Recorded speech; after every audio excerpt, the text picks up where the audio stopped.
Bismillahir Rahmanir Rahim. Alhamdulillah. Wassalatu wassalamu ala Rasulullah wa ala alihi wa ashabihi ajma'in, amma ba'd. Inshallah ta'ala, tonight we're going to take a look at a biography of a great Imam from the Imam of Islam. And this Imam is the Imam of Ahl Sunnah, Imam Ahmad ibn Hanbal rahimahullah. Thus forth, the title for tonight's topic is the life and trials of the Imam of Ahl Sunnah, Imam Ahmad rahimahullah, part 1. Inshallah ta'ala, in this particular lesson, we're going to take a look at a brief introduction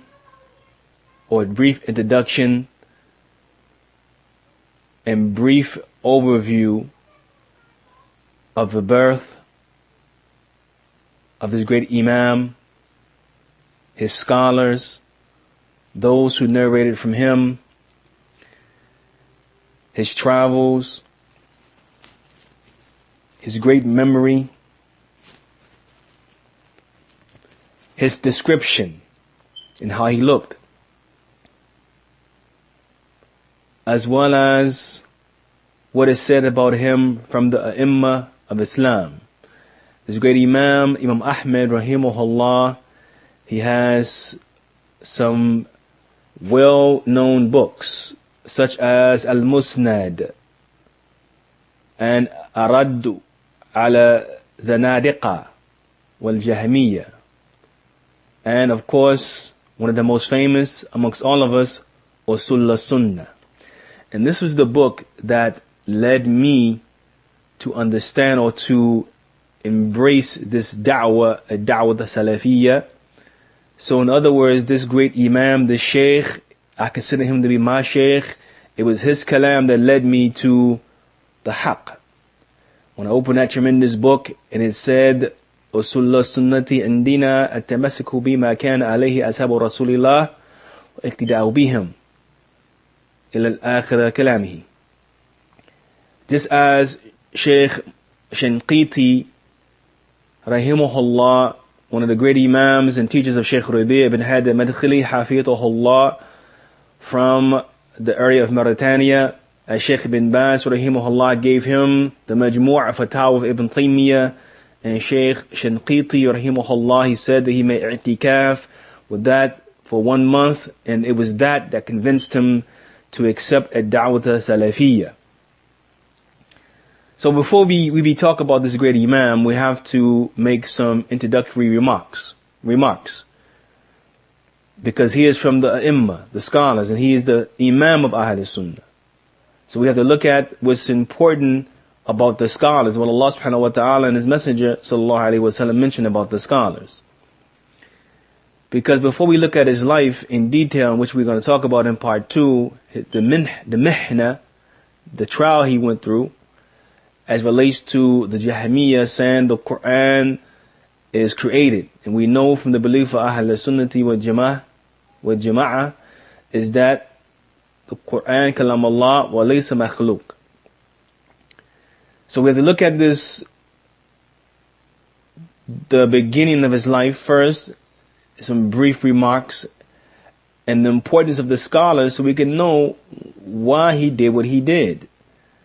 So with that, we know Allah subhanahu wa ta'ala says in the Quran, شاهد الله أنه لا إله إلا هو والملائكة وأولي العلم قائما بالقسط لا إله إلا هو العزيز الحكيم. Surah Al-Imran, 18th ayah, that Allah bears witness that none has a right to be worshipped except He, and the angels, and those who are endowed with knowledge, established firmly upon justice. La ilaha illahu, there's none has a right to be worshipped except He, Al-Azizul Hakim. We also, Allah subhanahu wa ta'ala, we know He says, قُلْ هَا يَسْتَوَى الَّذِينَ يَعْلَمُونَ وَالَّذِينَ لَا يَعْلَمُونَ. And Surah Zumar, the 9th ayah, say, are those who know like those who don't know? We know also Allah subhanahu wa ta'ala says, أَفَمَنْ يَعْلَمُ أَنَّمَا أُنزِلَ إِلَيْكَ مِنْ رَبِّكَ الْحَقِّ حَقُّ كَمَنْ هُوَ أَعْمَى إِنَّمَا يُتَذَكِّرُ أُولِي الْأَلْبَابِ.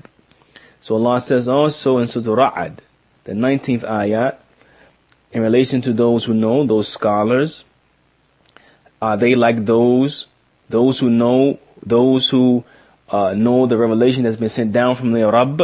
Are they like those who are blind? And in this is a remembrance for those men of understanding. You know, Allah subhanahu wa ta'ala also says, يَرْفِعُ اللَّهُ الَّذِينَ آمَنُوا مِنْكُمْ وَالَّذِينَ أُوتُوا الْعِلْمَ دَرَجَاتٍ. And we know Allah subhanahu wa ta'ala says that Allah raises those amongst you who believe, and those who have been endowed with knowledge in darajat, in ranks. Also we know Allah subhanahu wa ta'ala says, إِنَّمَا يَخْشَى اللَّهِ مِنْ عِبَادِهِ الْعُلَمَاءِ. إِنَّمَا يَخْشَى اللَّهَ مِنْ عِبَادِهِ الْعُلَمَاءِ. That Allah says in Surah Fatir, the 20th ayah, and those who truly fear Him from His servants are the scholars. We know the famous hadith of the Messenger sallallahu alaihi wasallam in Sahihain, Bukhari, Muslim, when the Messenger sallallahu alaihi wasallam said, "Man yurid Allahu bihi khayran yufaqihu fi din." Whoever Allah wishes good for, He gives me understanding of the religion. Then we know the hadith of the Messenger sallallahu alaihi wasallam that the ulama warathatul anbiya, that the ulama are the inheritors of the prophets. Why? Not because they have any dinar or dirham, but because these ulama, they warathatul ilm, they inherit the knowledge. Because the Messenger sallallahu alaihi wasallam said they don't leave behind any dinar, wala dirhaman. And he said whoever takes it has taken a great abundance. So we see that the level of the scholars is very high and very great with Allah subhanahu wa ta'ala. So this Imam Ahmad rahimahullah, he had a great status with Allah subhanahu wa ta'ala. And more specifically, because he was the Imam of Ahl Sunnah, because he stood firm in the face of fitna, during the mihna, when there was no one else but him. This gives him a greater status, as we will see in the second part of this series. But nonetheless, أنه إمام أهل السنة والجماعة شيخ الإسلام أحمد ibn Muhammad ibn Hanbal al-Dhuhayli al-Shaybani al-Marwazi ثم al-Baghdadi, that he is the Imam of Ahl Sunnah, the Shaykh of Islam, Ahmad ibn Muhammad ibn Hanbal al-Dhuhayli al-Shaybani al-Marwazi ثم al-Baghdadi. And his kunya was Abu Abdullah. This great Imam was well known. And we're taken from Siyar A'lam al-Nubala, from Imam Zahabi, and I abbreviated the lineage because he brings a plethora of people who's related to Imam Ahmad rahimahullah. So due to brevity of time or the lack of time, we want to shortcut it. Just like with his shuyukh. In his musnad, he narrated from over 280 scholars. But here we have to summarize due to the time. So as it relates to his upbringing, Imam Ahmad rahimahullah, he was born an orphan, as Imam Zahabi said, وَرُبِّيَ Ahmad yatiman, that he was born an orphan. He was born an orphan. His father Muhammad rahimahullah died when he was young. And as some ulama mentioned, he did not meet his father. As it relates to his birth, the month in which he was born in, his son Salih, he said, قَالَ لِي أَبِي, my father said to me that I was born في ربيع الأول سنة 64 ومية, that he was born in Rabi al-Awwal and 164 after the Hijrah. And he said to me, فَمَاتْ أَبُوهُ شَابٍ, his father had died when he was young.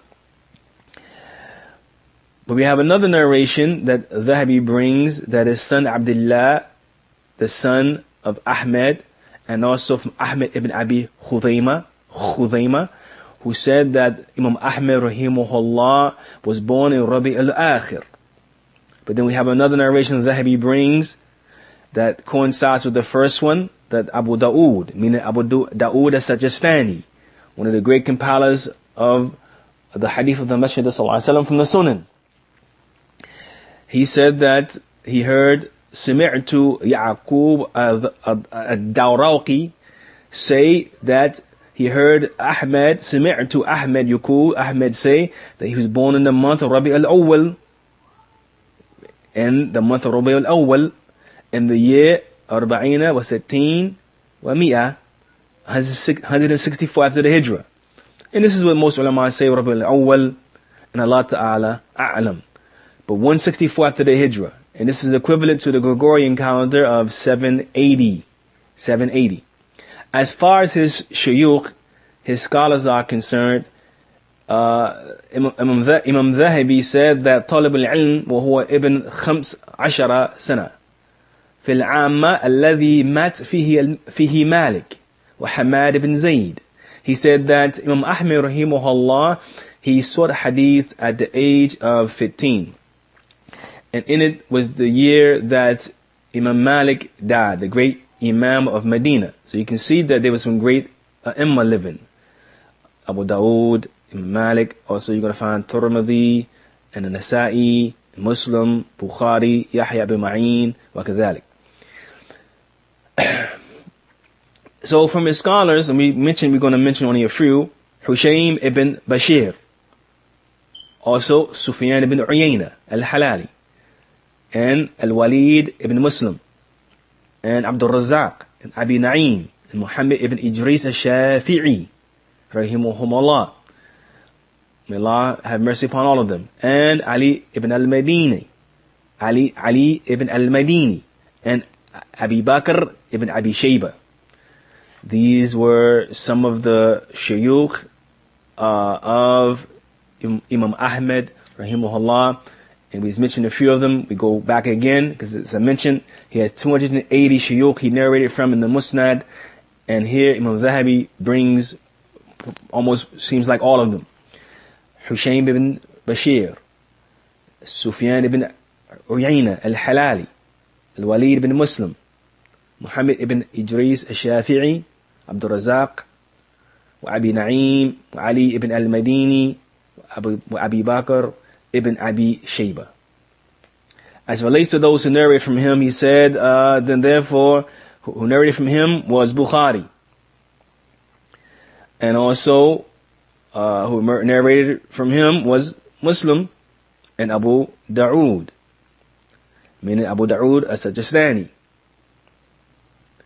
and also An-Nasa'i, and At-Tirmidhi, and Ibn Majah, and his son Salih, and his son Abdullah, and his Shaykh Abdul Razzaq, as well as Ali ibn al-Madini, as well as Yahya bin Ma'in, and Muhammad ibn Yahya al-Dhuhali, and Ahmad ibn Ibrahim al-Duraqi, and Abu Zur'a, and Abu Hatim, and others. And to go back, Imam Bukhari, he died in 256 after the Hijrah, and Muslim 261, and Ibn Majah 273, and At-Tirmidhi 279. And of course, Imam Ahmad rahimahullah died in 241 after the Hijrah. And Imam Malik died when Imam Ahmad was 15, so he died in 179 after the Hijrah. And before him, 15 years before, Abu Hanifa died. So Abu Hanifa died around 149 after the Hijrah, or so, it's like this. As it relates to his travels, Imam Zahabi said that his son Salih says, سمعت أبي يقول, he heard his father say that Hushaym, his Sheikh Hushaym had died. And then he said, I went out to Kufa. He said, in the year 83, meaning 183. So Imam Ahmad was like around 20 years old when his Sheikh had died. And he said, my first travels were in Basra, in the region of Iraq. And he said that for 6 years. And I went out to Sufyan ibn Uyayna on the 7th year. And then he said that then Fudail ibn Iyad, he died. And then he said, I made Hajj 5 times. And in it they were وَمِنْحَا ثَلَاثَ رَجَلَانِ 3 men. Then he said, أَنْفَقْتُ فِي إِحْدَهَا 30 dirhamin.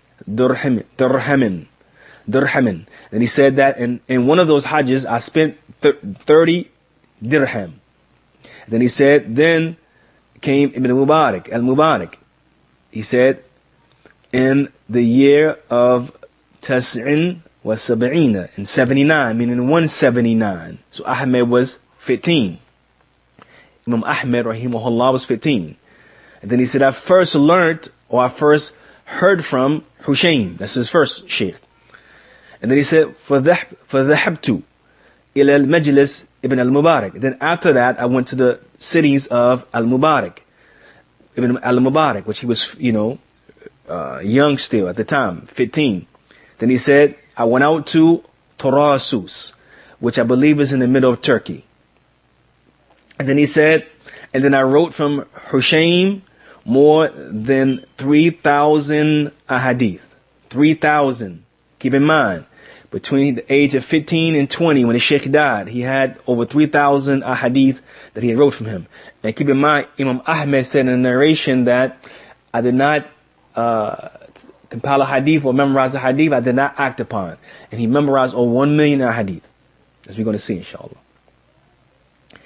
And he said, at that time, وَلَوْ كَانَ عِنْدِي 50 dirhamin, and there was only 50 dirham with me.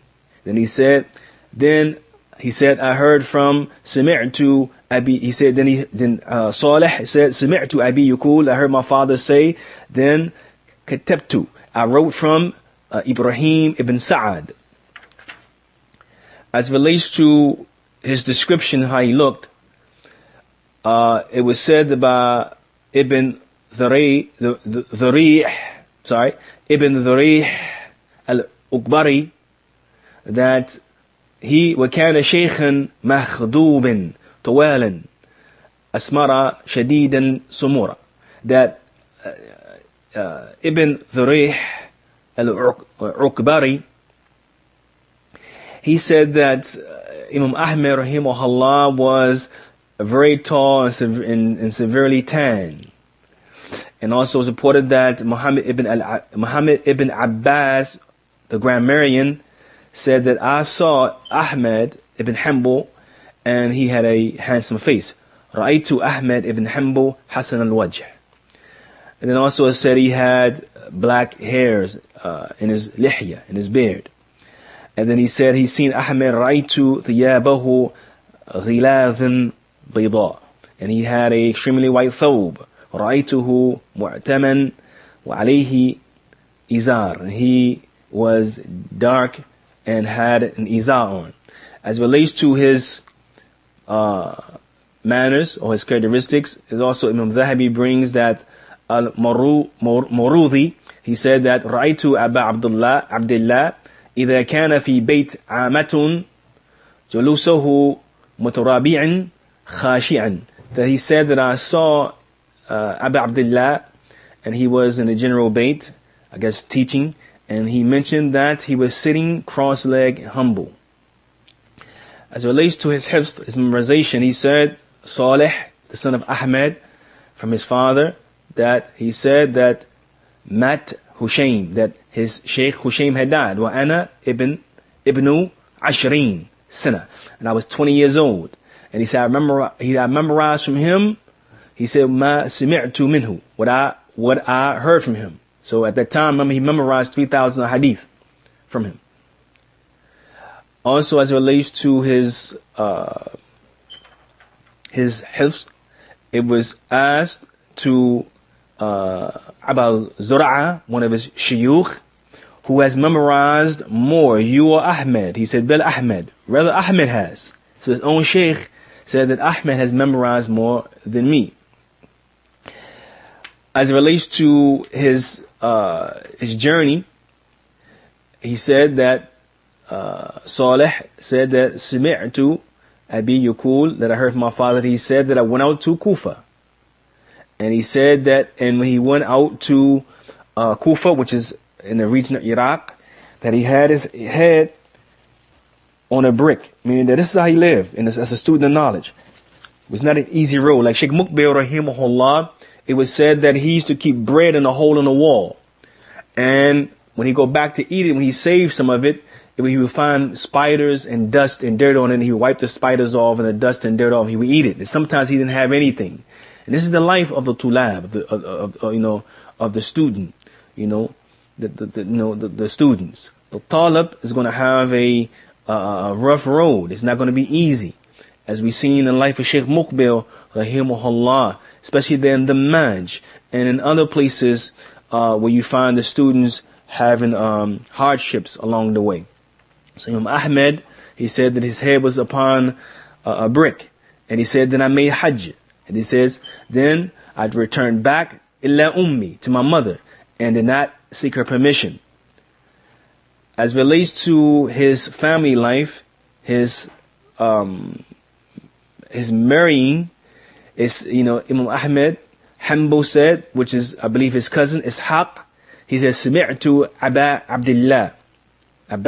الله, that he said that I married وأنا ابن 40 سنة فرزق الله خيرا كثيرا. He said that I married and I was 40 years old, and Allah had blessed me immensely. And it was said by the shayukh that Imam Ahmad rahimahullah, I believe, if I remember correctly, he was married for 20 years and he didn't have one dispute with his wife in those 20 years. Something to this effect. So, as we see, this great Imam rahimahullah, Allah had blessed him in his ilm, in his knowledge, blessed him in his marriage, blessed him in his status. As it relates to, from the last part we're going to cover inshallah ta'ala, in this introductory series of the life and trials of the Imam of Ahl Sunnah, Imam Ahmad rahimahullah, we're going to cover ma yuqal anhu, what is said about him. Imam Zahabi rahimahullah, he brings a statement from a man. He didn't mention the man, but he said a man mentioned ma ra'aytu ahadin a'lam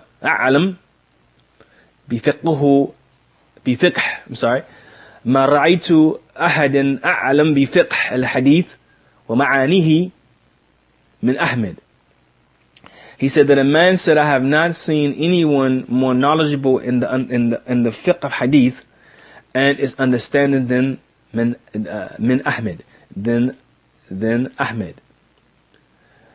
Also, he brings a statement from Yahya ibn Adam that ends with him.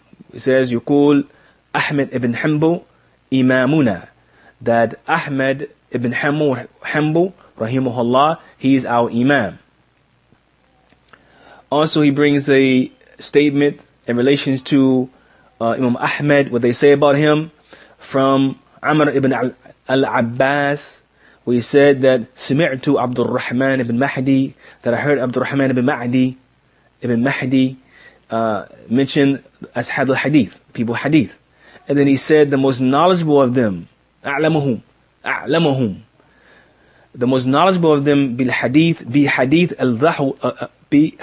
الثوري, in the hadith of Imam Thawri, meaning Sufyan al-Thawri, is Ahmad ibn Hanbal. Once again, Amr ibn al-Abbas, and forgive me for my tangled tongue, my speech impediment, my stuttering. Amr ibn al-Abbas, he says, سمعت عبد الرحمن ibn Mahdi, I heard Abdul Rahman ibn Mahdi say, he mentioned the people of hadith, and then he said the most knowledgeable of them with the hadith of al-Thawri is Ahmad ibn Hanbal rahimahullah.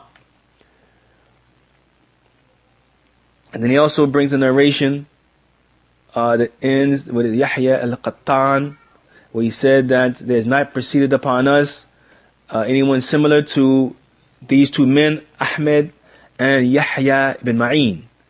And he said, and there's not proceeded upon us one who's more beloved in Baghdad than Ahmad ibn Hanbal, rahimahullah.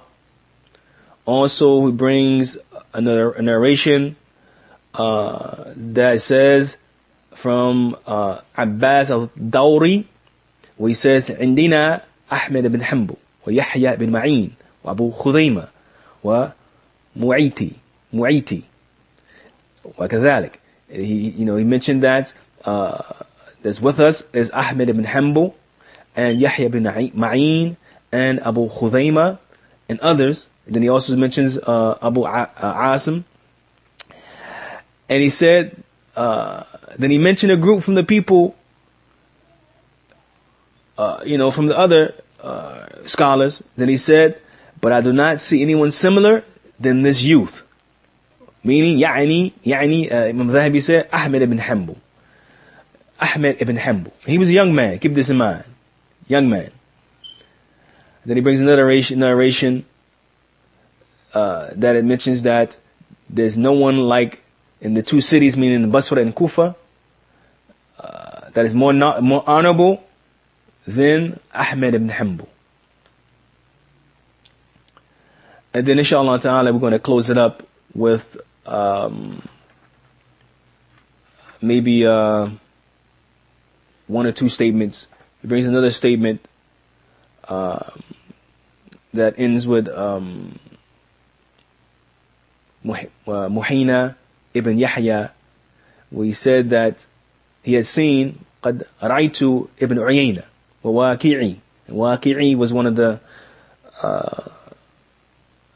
teachers of Imam Shafi'i rahimahullah, and as Imam Shafi'i was a teacher of Ahmad, and this is the one who advised Shafi'i when Imam Shafi'i rahimahullah said he complained to his teacher Waqi'i about his suhifthi, about his loss of memory, and he said he guided me to Turk Ma'asi, to leave off sin. But this Waqi'i also is mentioned that Abdul Razak mentioned that, and the people, that they have not seen a man, ra'aytu rajulan, that more than Ahmad in his knowledge, ilmuhu, and his zuhud, his abstinence from the dunya, and his piety. Then also we think we bring the last statement of Imam Shafi'i rahimahullah, or two statements. Imam Shafi'i rahimahullah said, as Muzani, he said that قال لي Shafi'i said to me rahimahullah that he has seen a young man in Baghdad who he narrates, and he said, and this young man, and was asked, who is it? He said, Ahmad ibn Hanbal, and that he was, of course, there was none more truthful than him. And then also the last statement of Imam Shafi'i rahimahullah, where it said that Za'farani, he said, Za'farani, he said, قال لي الشافعي rahimahullah, that I have not seen a man who has more intellect, or more intellectually inclined than Ahmad. So this we want to bring today, inshallah ta'ala. Hope that Allah accepts it from me and from you, and that Allah Azza wa Jalla makes it weigh heavy on our scales on the day of Yawm al-Qiyamah, and it's a benefit for me and for you, and that we act by that in which we hear. We can emulate this great Imam from the Imam of Ahl Sunnati wal Jama'ah. And I say, Subhanaka Allahumma bihamdika ashhadu an la ilaha illa anta astaghfiruka wa atubu ilayk. أقول لك هذا أستغفر لي ولكم ونسأل الله التوفيق والثبات. Anything I said is correct from Allah alone. Anything I said from mistake is from myself and the shaitan. بارك الله فيكم حافظكم الله من كل شر واسكنكم في جنته. السلام عليكم ورحمة الله وبركاته.